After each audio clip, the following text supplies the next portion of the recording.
Hey, good afternoon, everybody. This your girl Tiffany coming through here live in effect. And today's subject is going to be about the opioid crisis during and after the Civil War. But before I get started, please like and subscribe to the channel, hit the notification bell, share the channel, and check out all the previous videos that I have done. So, when we think of opioid crisis, right, we think of it as a new phenomenon that happened in modern time period. However, opioid crisis been going on for the longest. Now, I didn't know that it goes far back to the Civil War period. All right. So for those who don't know about Civil War, I would suggest that you guys look up the information. Give me one.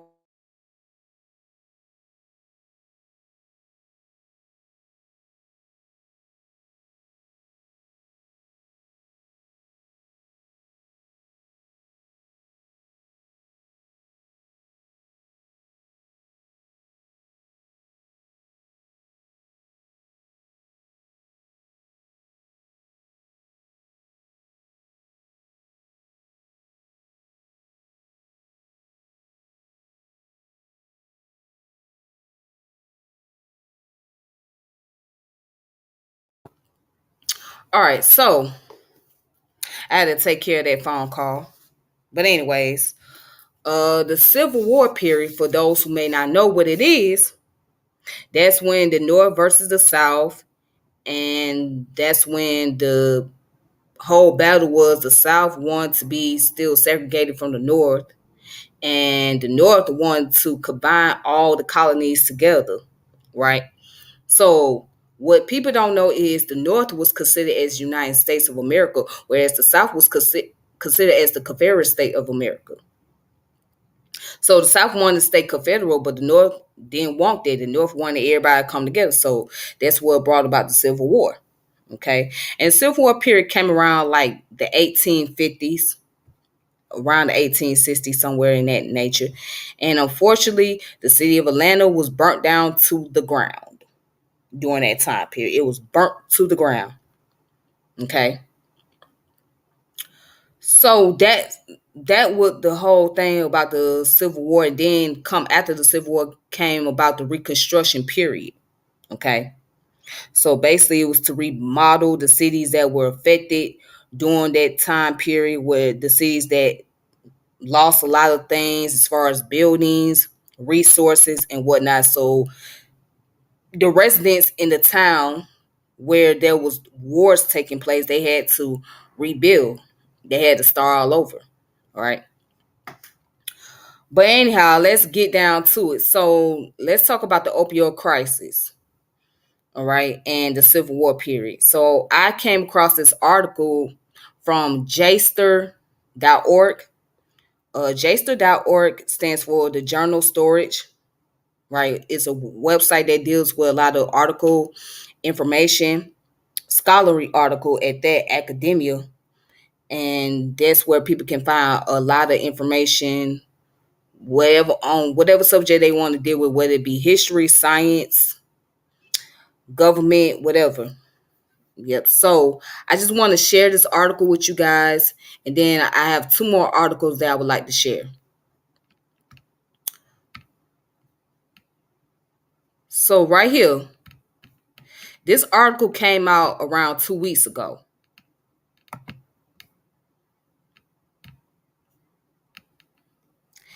And this article right here, according to this information, it goes into politics and history, right? Make sure y'all hear me. Hold up. Let's see. Make sure everybody can hear me over here. All right, so this article goes into the concept about politics and history. So right here it says the post-Civil War opioid crisis. Many servicemen became addicted to opioids prescribed during the war. Society viewed their dependency as a lack of manliness. All right. So as you can see, these are the war veterans during that time period. Okay. And this is what the opioid pretty much did to them. So this article was written by Livia Gershon on July the 9th of 2023.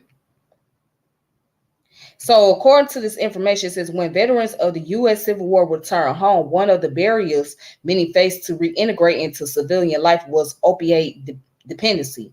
As historian Jonathan S. Jones writes, this was compounded by a culture that saw addiction as is emasculating enslavement. So, prior to the Civil War, Jones writes American doctors prescribed opiates, including opium, morphine, and laudanum, for a vast range of conditions from painful injuries to loose bowels to fever. But doctors and many members of the general public were well aware of the dangers of the drugs. An 1849 article in Scientific American described addicted men as ready to sell wife and children, body and soul for the continuance of his wretched and transcendent delight. So it goes on to say, nevertheless, doctors also recognized that the drugs were the best recourse they had for many serious problems. Particularly on the battlefields of the Civil War, they had little choice but to offer opiates to soldiers who otherwise would have been useless due to pain, vomiting, diarrhea, and other debilitating conditions. Some soldiers also took opiates before battle to calm their nerves. All right, so in this article, it basically explains how many of them was basically suffering from PTSD, which is post-traumatic stress disorder, and some of them were already going through the crisis. So many soldiers were taking opioids, right, to get them through the wars and the zone and the whole, yeah, just get through the wars and get through all the things that was coming along with it, so they could be able to focus. But unfortunately, those drugs brought about addiction. All right. So it sounds like opioid was pretty much worse than crack cocaine. But let's continue with the article.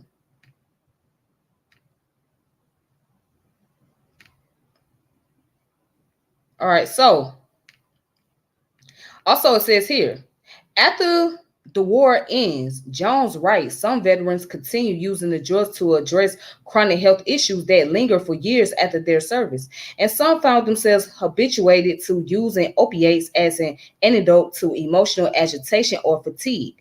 The rate of opioid addiction rose sharply after the war by one account, going from less than 1 in 1,000 Americans in 1842 to 4.59 in 1890. The rise was pronounced among white women in particular, but veterans also accounted for a significant part of the increase. Then goes on to say, many observers place blame for the wave of addicted veterans on Army doctors who one Union surgeon suggests were too weak or too tender or too prone to escape trouble by the easy help of some pain looting agent. Yet this didn't mean that the veterans themselves escaped blame. Under the rules of 19th century masculinity, the inability to endure pain was coded as weakness. Like habitual drunkenness, to be enslaved to opiates was to be dependent on the drugs, a state antithetical to widely held ideas of masculinity and morality, which demanded independence, self-master, and sobriety, Jones writes. And then it goes on to say, over the years, opiate use could lead to exhaustion, impotence, physical decline, and financial ruin, and stigma often left veterans excluded from pensions and other benefits. Housing for Soldiers excluded applicants for the use of any intoxicant. Some opiate users slipped through the screening, but if they were later discovered, they might be branded insane and committed to mental asylum. Then it goes on to say, a telling incident took place after an Indiana veteran named Clinton Smith died of an overdose in 1884. Congress awarded his widow a special pension, but President Grover Cleveland vetoed it, condemning Smith as an intemperated man. Many fellow veterans and their friends and family members were horrified by the president's disrespect, but the overall public opinion sided with Cleveland. Addition made Smith the kind of man few could empathize with even after his death.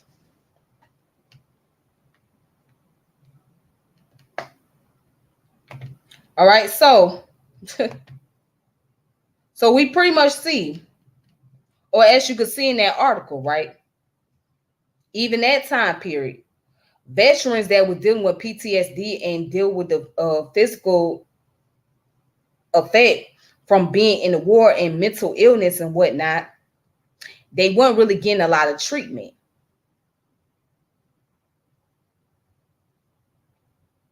They were still suffering. And it's like that in modern time period where you got soldiers, a lot of them don't get a GI Bill, a lot of them don't get the proper help from the veteran hospital, and many of them end up being homeless, or they suffer from PTSD or suffer from physical illness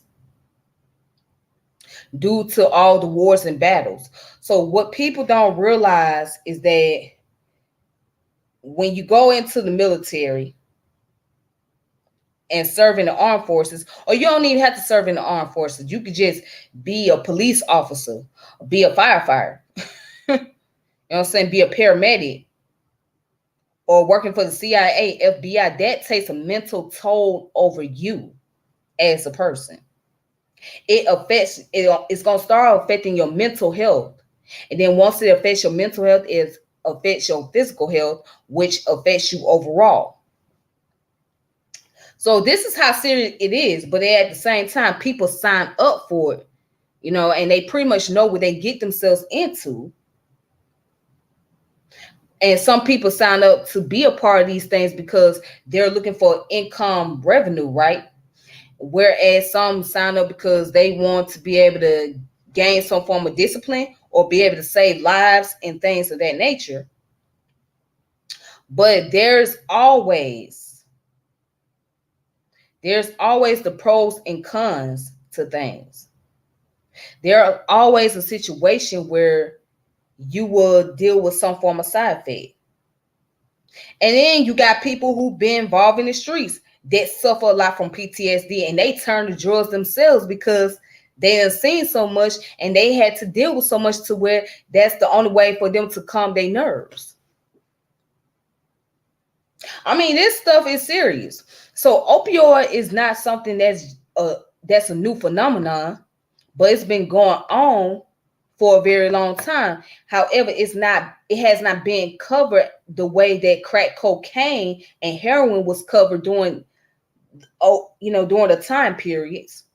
It has not been on the mainstream. Now we hear about opioid, right? We hear about the fentanyl, we hear about the PCP, and we also hear about the Tranquil, which a lot of people take now. It's a pill. Then we hear about people doing lean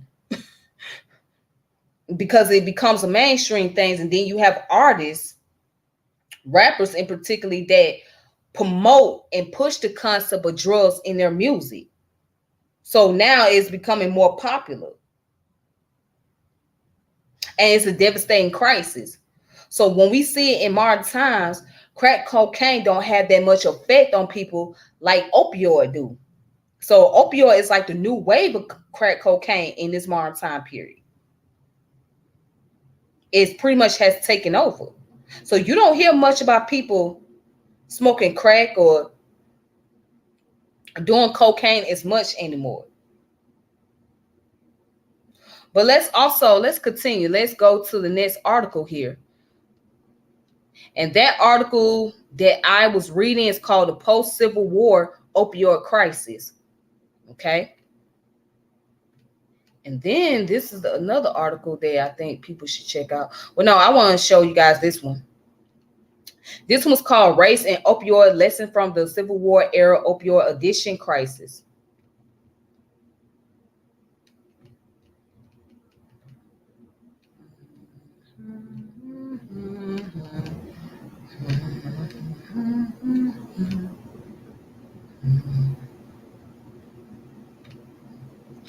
Race and Opioid Lessons from the Civil War Era Opioid Addiction Crisis by Jonathan S. John, PhD, right?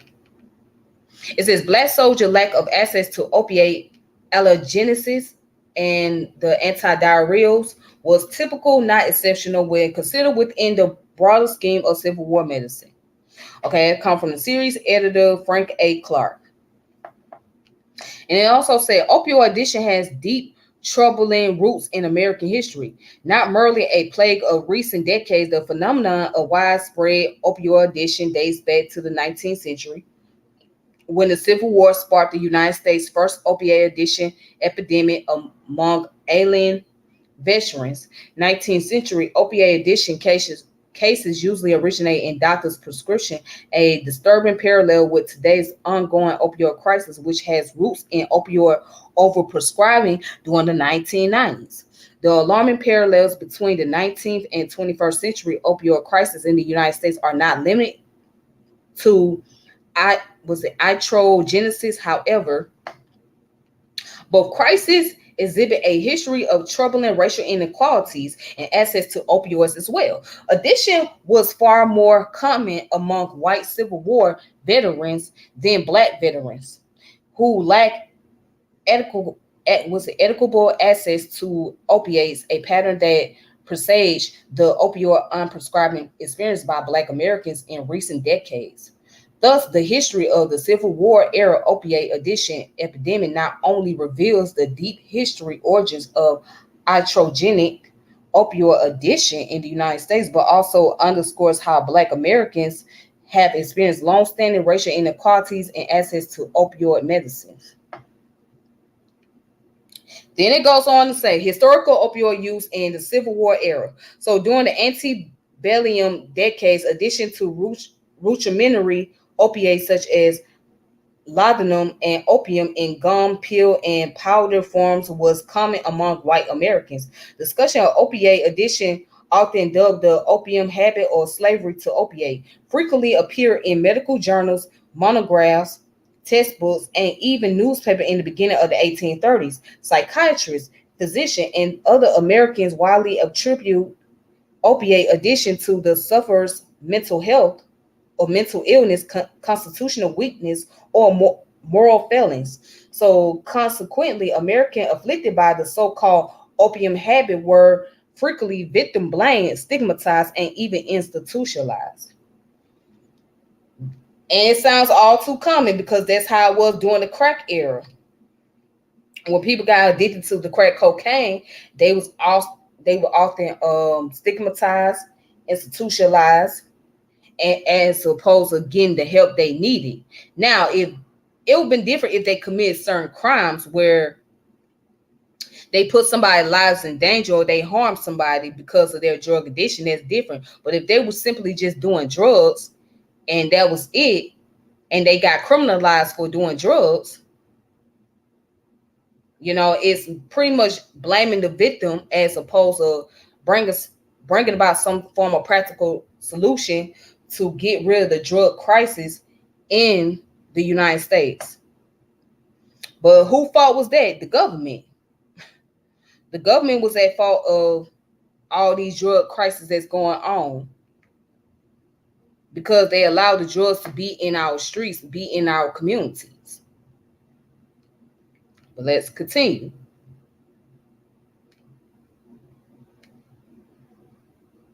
So in reality, Americans addicted to opiate could usually trace their troubles to medical care. Most opiate addiction in the 19th century was iatrogenic, stemming from physician prescribing or prescription or medical advice. Opiates were standard remedies for hundreds of ailments, including dysentery, cholera, malaria, pneumonia, menstrual pain, painful injuries, and wounds, and more. Now, surprisingly, I didn't know that opiates was used for menstrual cycles or menstrual pains. I didn't even know that. But wow. So let's see. Let me just scroll down here a little bit.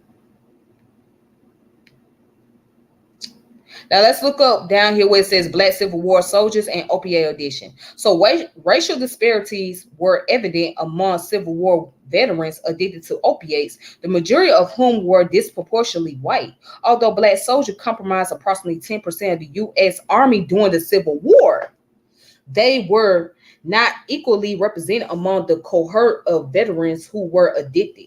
In a sample of approximately 150 Civil War veterans who experienced opiate addiction in their post-war lives, the largest sample of any study to date compiled from spotty, extant Civil War era medical records, I could identify only one black Civil War veteran who suffered from an opium habit.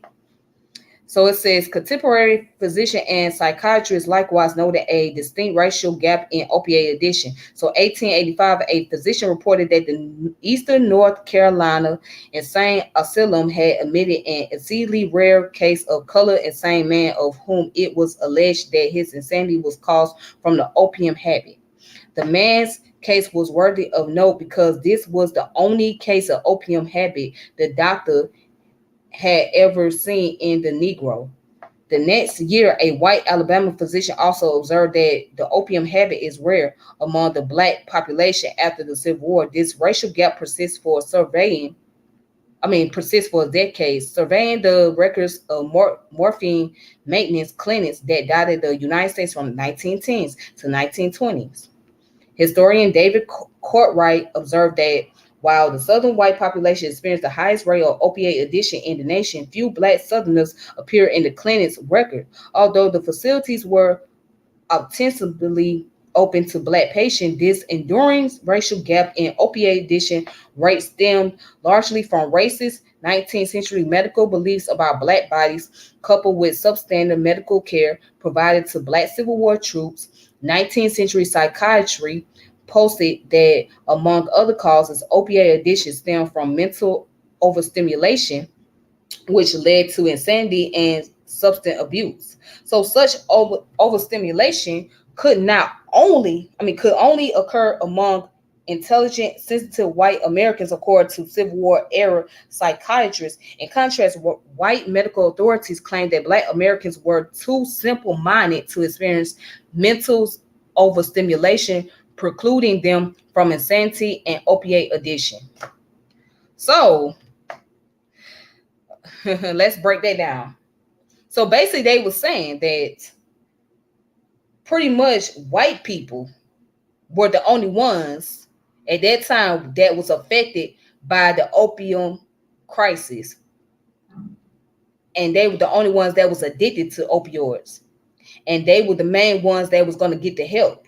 Whereas black people, it wasn't too many of them that was addicted to it, and if they were, then they was too simple-minded to go through the process of having some form of mental breakdown. So they basically show more sympathy for a white person who was battling with addiction as opposed to a black person who was battling with the same addiction. And let's take that up to the modern time period, right? In the 90s, when the crack cocaine era, it was the same thing. There was more sympathy for a person that was European descent that was addicted to drugs, right? And there was a lack of sympathy for a black person who was addicted to the crack cocaine. So the attitude was lock up more black people, right? That's addicted to drugs. And let's get the rehabilitation for white people who's addicted to these type of illicit drugs so they can get back into society. So of course there was some whites that went to jail for their drug addiction, but there was a greater number of blacks that was locked up during the 90 periods. See, the reason why I'm comparing and contrasting the whole thing about the opioid crisis and the crack cocaine era, right, it's pretty similar. The only difference is this happened to be opioid, and the era that I grew up in happened to be crack cocaine. But it was very similar as far as the treatment, the outcome. right? And who was going to garner more attention. And we see that the attention was more so focused on European Americans to get them the help they needed as opposed to the African Americans. But let's go ahead and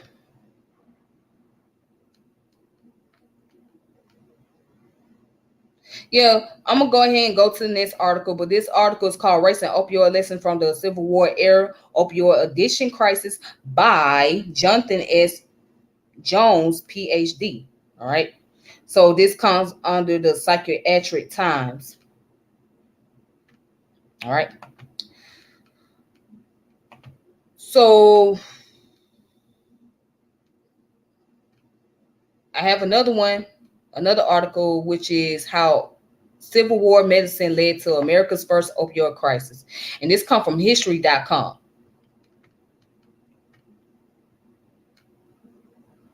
Now let's see what they talking about in this article.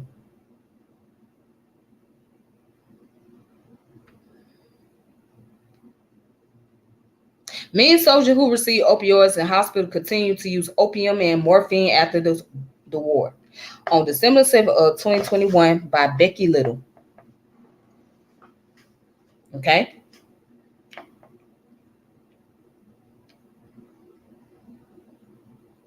So it said during the Civil War, military hospital considered opioids to be essential medicine. Doctors and nurses used opium and morphine to treat soldiers' pain, stop internal bleeding, mitigated vomiting, and diarrhea caused by infectious disease. Okay.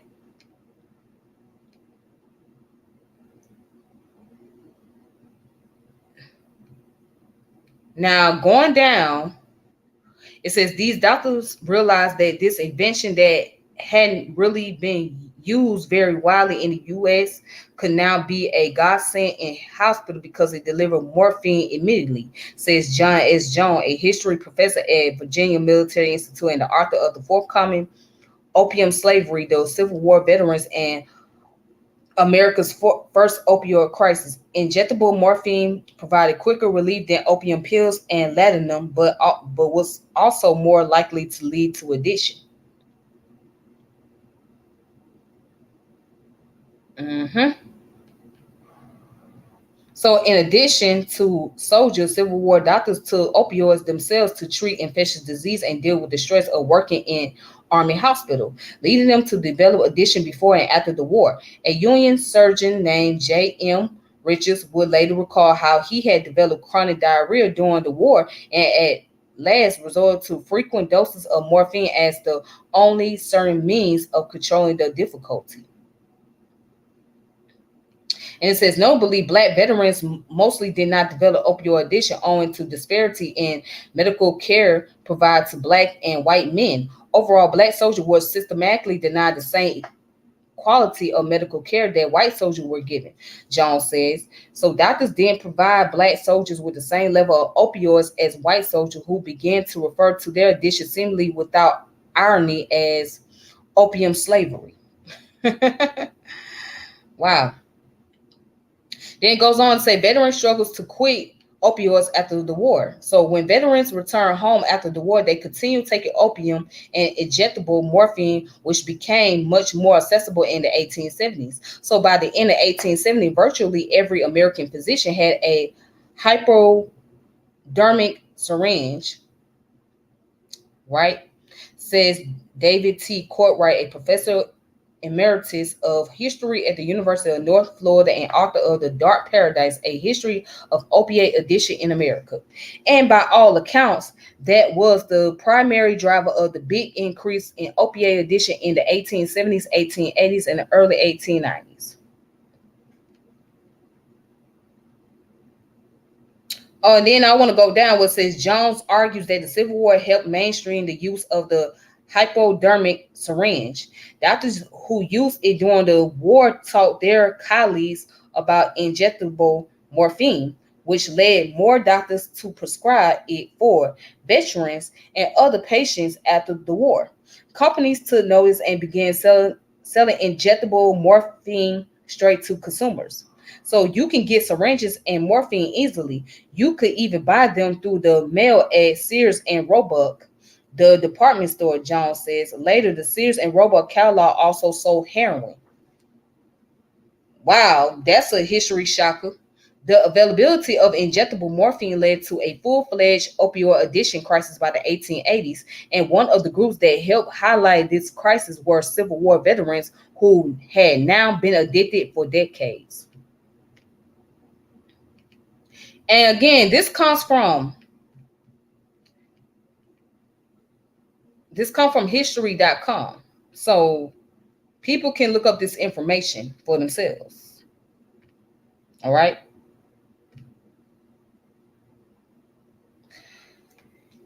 And also, I have a book here. It's called The Intoxication or The Age of Intoxication, Origins of the Global Drug Trade by Benjamin Breen.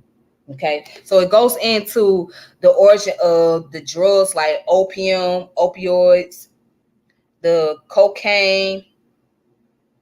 Also goes in to talk about heroin. It talks about alcohol from an ancient time period all the way up to the modern time. So I highly recommend this book called The Age of Intoxication, Origin of the Global Drug Trade by Benjamin Breen. And you can also check his video out on YouTube as well.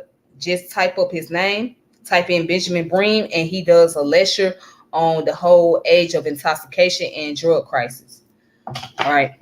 So it's pretty, in my opinion, it's very interesting to know about the opioid crisis during the Civil War because we was never taught this in school.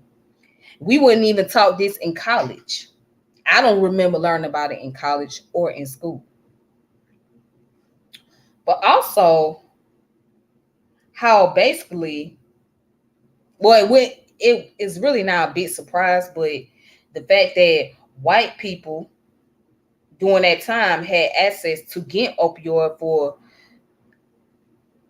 any type of illness or any type of pain they was experiencing, as opposed to black people gain access to them.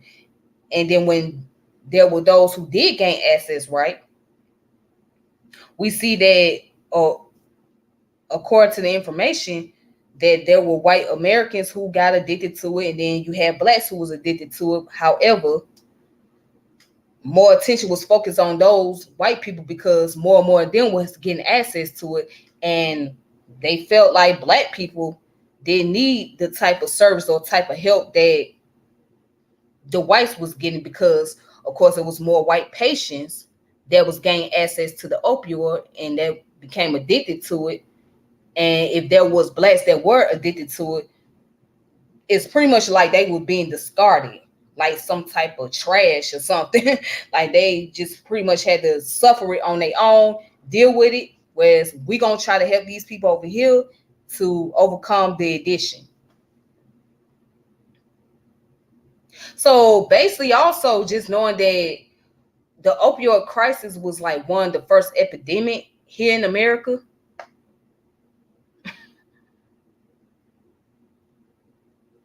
So that kind of just sums up how it got in the streets. Because basically, one of the first people to get access to these type of drugs were the veterans, the soldiers. They had to take these drugs only because they were suffering all kind of pain and all kind of illness. And of course, the medical industry was providing it to them. So the government gave the okay to give them these type of medicine. So now we see that it's flooding the streets of America and opioid ain't went nowhere. And along with opioid, we see the heroin, we see the crack cocaine, we see the lean and other pills going on. So now people are dumbfounded and basically trying to say, well, we don't know how it got here. Well, how you not gonna know how it got here? I mean, if you don't look to your government, you should see the answer. That's how it got here. The government was the one that okayed it. And the government has to take the blame for it. You know what I'm saying? It has to take the blame for the fact that many people were able to gain access. But again, the big guy is not going to take the blame. It's going to always be the little guy. So the little guy is going to always be the one that's going to get the stones thrown at him, and he's going to encounter all type of criticism, demoralization, and stigmatism, whereas the government would try to play innocent on this issue and not knowing what's going on. So, and speaking of drugs, I would also want you guys, if you get a chance, to look up the documentary on Netflix called Crack, Cocaine, and Conspiracy. All right, I think that's the name of it. Let me see, what's the name of the documentary? I'm gonna pull it up real quick.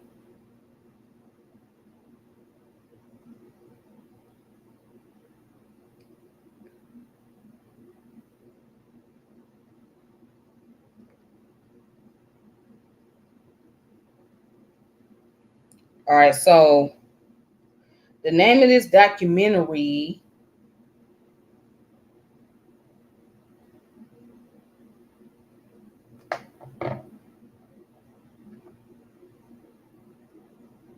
all right, all right, here it goes. I'm about to pull it up.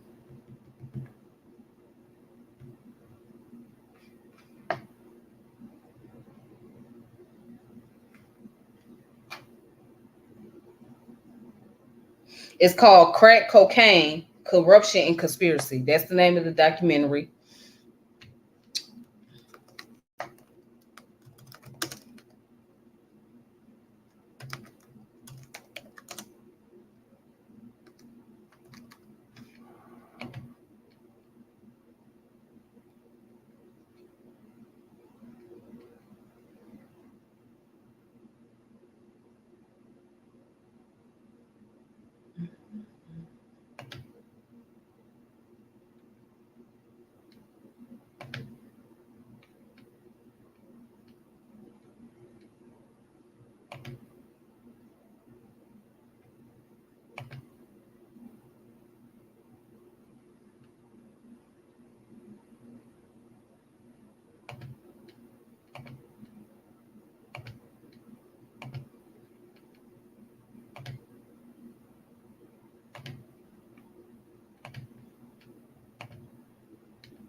So that's the image right there. That's the title: Crack, Cocaine, Corruption, Conspiracy.